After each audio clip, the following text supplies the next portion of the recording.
Students, आज हम पढ़ेंगे स्ट्रक्चर ऑफ इन्फ्लुएंजा वायरस के बारे में। इन्फ्लुएंजा क्या है? इन्फ्लुएंजा एक बीमारी है जिसे आम जुबान में नज़ला जुकाम या फ्लू कहा जाता है।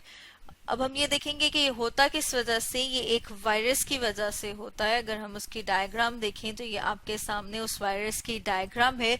वायरसेस क्या है? वायरसेस छोटे छोटे से इन्फेक्शियस पार्टिकल्स होते हैं। इन्फेक्शियस पार्टिकल का मतलब ये कि उनमें ये एबिलिटी, ये सलाहियत है कि वो लिविंग ऑर्गेनिजम्स को, प्लांट्स को या एनिमल्स को इन्फेक्ट कर सकते हैं। और ये माइक्रो ऑर्गेनिज्म है, मतलब ये कि हम इन्हें आम आंख से नहीं देख सकते, बल्कि इनको देखने के लिए माइक्रोस्कोप की जरूरत होती है। अगर हम इन्फ्लुएंजा वायरस के स्ट्रक्चर की बात करें तो ये एक इन्वेलप वायरस है। इन्वेलप वायरस का मतलब ये कि इसके बाहर आउटर एक कवरिंग प्रेजेंट है जिसे हम इन्वेलप कहते हैं। इन्वेलप किस किस से मिलकर बना हुआ है? इसका इन्वेलप जो है वो लिपिड से और प्रोटीन से मिलकर बना हुआ है। ये जो लिपिड है, यहाँ पे जो आपको नजर आ रहा है एरिया, ये वाला लिपिड है। लिपिड एक बायोमोलिक्यूल है और अगर आप ये देखेंगे कि इसके ऊपर यहाँ पर जो स्पाइक्स प्रेजेंट है, मतलब ये जो डंडियां सी प्रेजेंट है, ये वाली जो है, ये इसके स्पाइक्स जो हैं, इसमें आप जो ये वाला अगर देखेंगे तो इसमें लग रहा है आपको जिस तरह से एक अम्ब्रेला, एक छतरी की शेप हो, जिसे न्यूरो अमाइनिडेज कहा जाता है।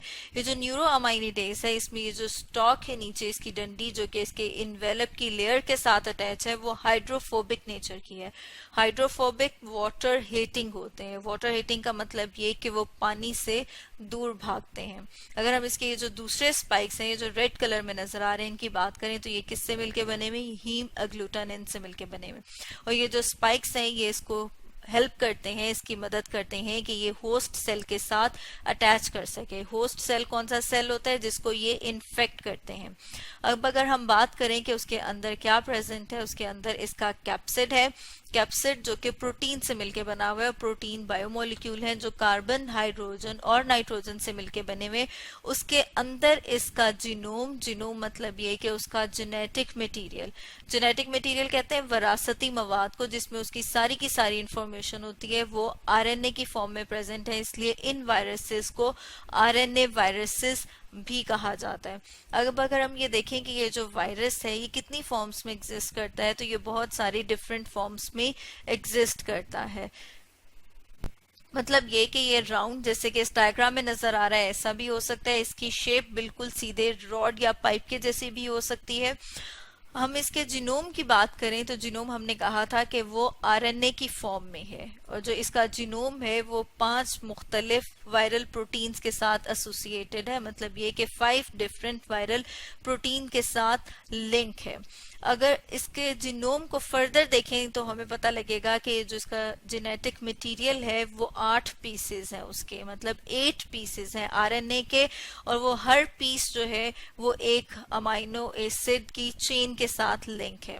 स्टूडेंट्स, अगर हम बात करते हैं जीनोम, जेनेटिक मटेरियल के, उसमें सारी की सारी इंफॉर्मेशन है। वो इंफॉर्मेशन पहले ट्रांसक्राइब होती है, मतलब ये कि वो मैसेंजर आरएनए बनता है और फिर मैसेंजर आरएनए से वो इंफॉर्मेशन को ट्रांसलेट करके प्रोटीन बनाया जाता है। तो यहाँ पर जो आरएनए के पीसेस हैं वो क्या करते हैं? वो ट्रांसलेट करके अमाइनो एसिड से मिली, मतलब अमाइनो एसिड और फिर अमाइनो एसिड मिलके एक प्रोटीन की चेन बनाएंगे। तो यहाँ पे जो पीसेस हैं वो एक या एक से ज्यादा अमाइनो एसिड की चेन बनाते हैं। अगर हम ये बात करें कि ये अब जो इन्फ्लुएंजा वायरस है ये इन्फेक्ट किसको करता है, तो ये अपर रिस्पायरेटरी ट्रैक्ट।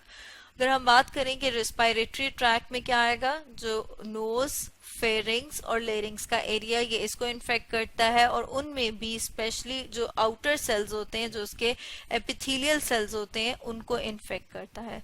तो स्टूडेंट्स, आज हमने पढ़ा स्ट्रक्चर ऑफ इन्फ्लुएंजा वायरस के बारे में।